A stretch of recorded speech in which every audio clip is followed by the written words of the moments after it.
Good Tuesday morning. I'm your friend Scotty Ray, and welcome to a very cold morning. 31.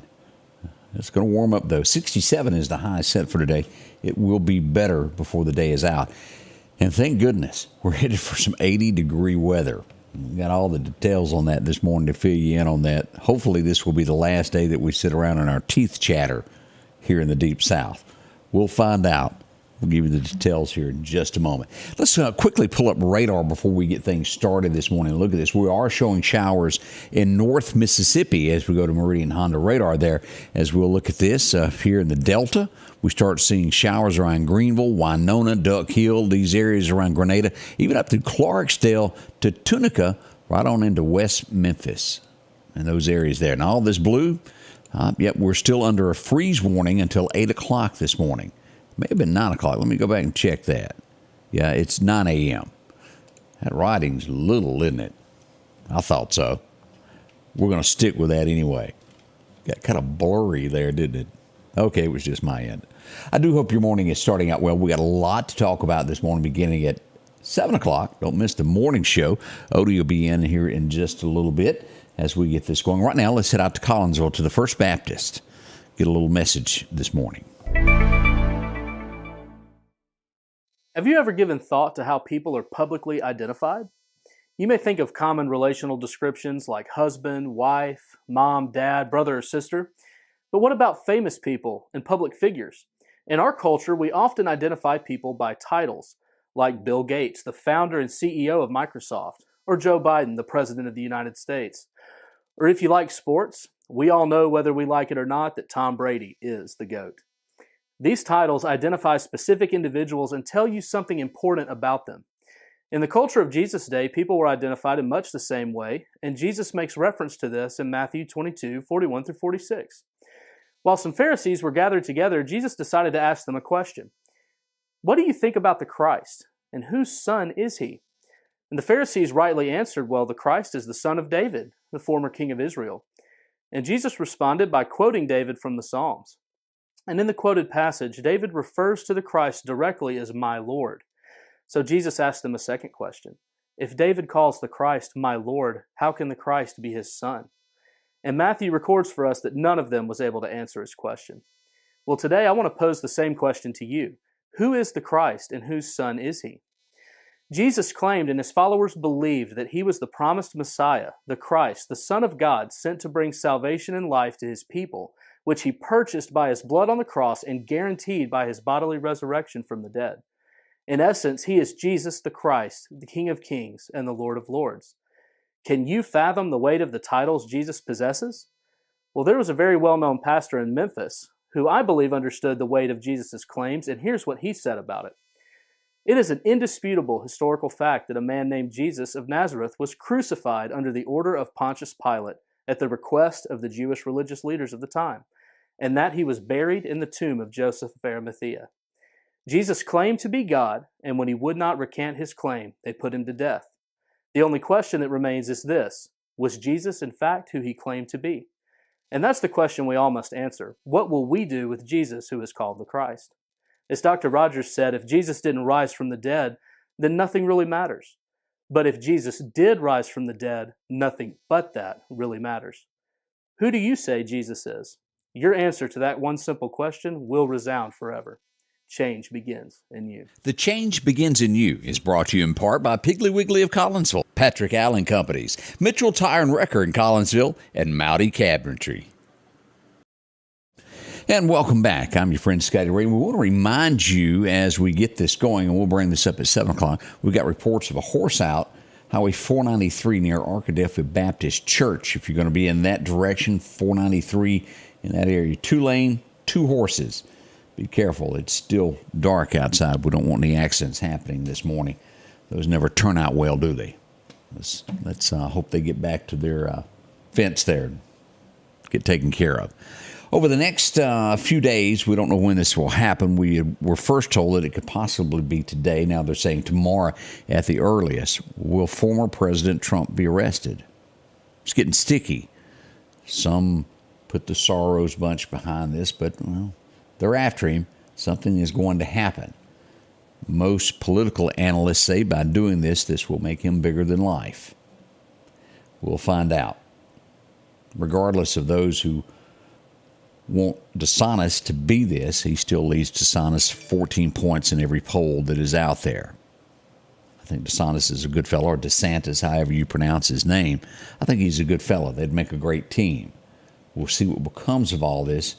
He still hasn't officially announced that he'll be running for president either. We'll find out, though. But that is on everybody's mind over the next few hours there. Let's see here. Again, in California, they had a safety summit there. This has been happening a lot to where airplanes have been barely missing one another. Well, it happened again yesterday in California as a plane was getting ready to take off, encountered a helicopter. Now, they didn't bump, but it was close. It's what we'd call a near miss at the same location that they had the meeting just a week ago. Hope all that gets worked out. Very, very dangerous. It's happened a lot lately. Yeah, and I'm sure this, as you travel down the highways and byways of America, you never know who's beside you, who's sitting at that red light, do you?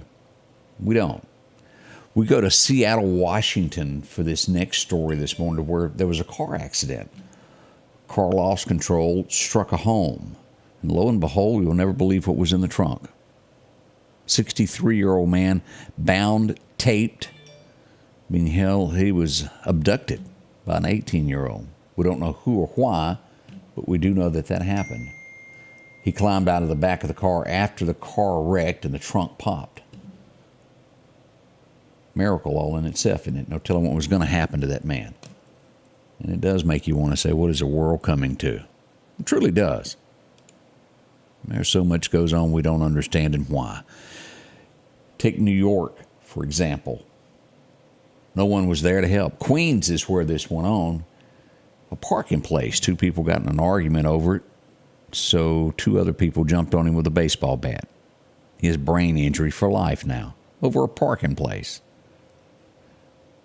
How are we as Americans turning to crime like this, to where life doesn't matter and so many people just film and do nothing. Now, rightly so, they were probably scared to approach him. It's getting bad, though. We see more and more of this across America to where crime happens, no one does anything. It's almost as if the criminals have their way, isn't it? Y'all see it as much as I do every day, and it is disturbing. We stay in New York for our next story. Somewhere along the way, we can almost take our finger and point to it when it all happened. As Trump went out as president, it's almost as if the United States turned on police. We all know how this went on. There was tons and tons of people protesting in New York. We've had 2 cars burned. Police cruisers set on fire.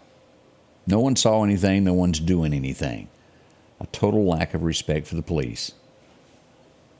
And I know before some start saying, are there some bad ones? Yes. There's also some folks that are in an ill mood that run a convenience store. You're going to bump into them every single day. Those usually get weeded out. But we're turning into a lawless America. Y'all see it as much as I do, each and every day. That should never happen. Do you remember the teacher that was shot in the chest by the 6-year-old? She's recovering. She says there's some days that she just strictly can't get out of bed. All those warning signs.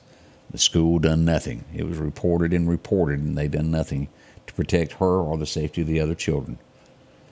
We'll watch that. That was Virginia, if you've forgotten where that took place. We'll be right back as we begin this morning with your forecast next. The Precast Group, offering you the best selection when it comes to a storm shelter. Located on 145 South in Meridian, where they offer above-ground shelters that can be installed in your home as you're built-in, are conveniently located right outside your home if it's already built. They also offer storm shelters that can be installed in a slight bank or on flat ground. Protect your family today with a very affordable storm shelter from the Precast Group. Highway 145 South, 601-482-0003. The Precast Group. As we turn to our forecast this morning, let's go back to our record highs and record lows brought to you by EMEPA. Big thank you to them as we look at 2017. It was a hot day, 89 today. Back in 65, we were down to a low of 20. All right, we're not there right now, but 31 might as well be that because I'm cold. We got the heat going here. As we look at our next, today, 56 in Meridian. As we look to 55.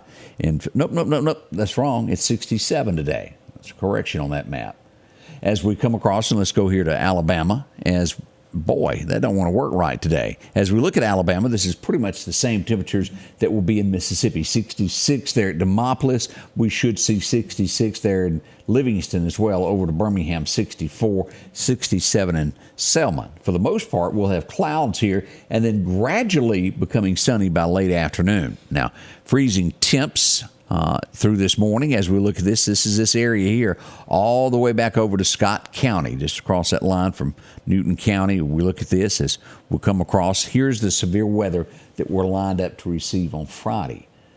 Now, we're still days out from this event, but tornadoes are possible with this as this storm gets near us. And we come across to the Alabama side and look at this. Damaging winds of 60 miles an hour, and this will go all the way over past Montgomery, nearly to Auburn, with this level 2, with possibility of tornadoes and damaging winds of up to 60 miles an hour. Again, we watch this. We're a few days out from this event. We'll be on top of it for you to let you know what becomes of it. As we look across the U.S., we've got a warming trend happening now across the deep south, out to our far west there in California and places like that. Still cool. As we look at our 7-day forecast, 66 today to 67, depending upon where you are. As we get into tomorrow, look at the difference. 78 degrees, Thursday, 83, and as the storms move in on Friday, 84. But look at the weekend. Boy, this is going to be great for Martin Day, isn't it? 77 degrees. Really not much of a chance of rain, a 10% chance there. So it's going to be great for Martin Day as we get ready for that. Sunday, off to church, we do have a 30% chance of rain, but 79, warm weather. 76 on Monday. Let's go ahead and look into another week of this, all the way past April Fools to the 4th. 70, 76, 72, 70, nothing bad, is it? Whew, nighttime lows roughly around 50 if you were to average all that out. Not bad at all. So that's what we got there. As we come on, let's take a look at the fishing forecast today. Your major time today is going to be somewhere around after lunch, 12:35 to about 2:30. So let's call that from noon to 3. Let's take in a few extra moments there. Chet will send you out. Hope you catch a little bit of fish there.